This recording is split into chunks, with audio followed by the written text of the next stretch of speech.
my father came from Japan in 1905. He was 15 when he immigrated from Japan. He worked until he was able to actually build a store. Let me tell you a story in the form of a dream. I don't know why I have to tell it, but I know what it means. Close your eyes, just picture the scene as I paint it for you. It was World War II when this man named Kenji woke up. Ken was not a soldier. He was just a man with a family who owned a store in LA. That day, he crawled out of bed like he always did, bacon and eggs with wife and kids.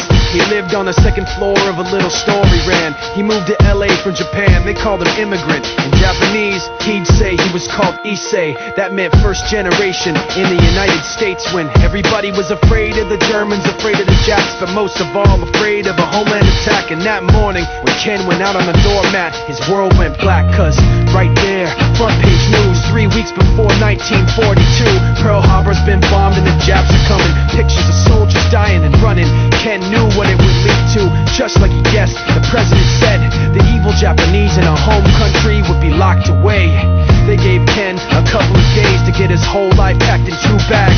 Just 2 bags, couldn't even pack his clothes. Some folks didn't even have a suitcase to pack anything in, so 2 trash bags is all they gave them. And when the kids asked Mom, where are we going, nobody even knew what to say to them. Ken didn't want to lie, he said the US is looking for spies, so we have to live in a place called Manzanar, where a lot of Japanese people are. Stop it, don't look at the gunmen. You don't want to get the soldiers wondering if you're gonna run or not, cause if you run then you might get shot. Other than that, try not to think about it. Try not to worry about it being so crowded, cause someday we'll get out. Someday, someday. As soon as war broke out, the FBI came and they just come to the house and you have to come.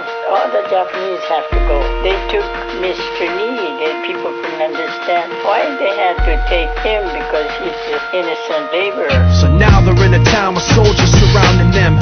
Every day, every night, look down at them. From watchtowers up on the wall, Ken couldn't really hate them at all. They were just doing the job and he wasn't gonna make any problems. He had a little garden, vegetables and fruits that he gave to the troops in a basket his wife made. But in the back of his mind, he wanted his family's life saved. Prisoners of war in their own damn country, what for? As time passed in the prison town, he wondered if he'd live it down if and when they were free.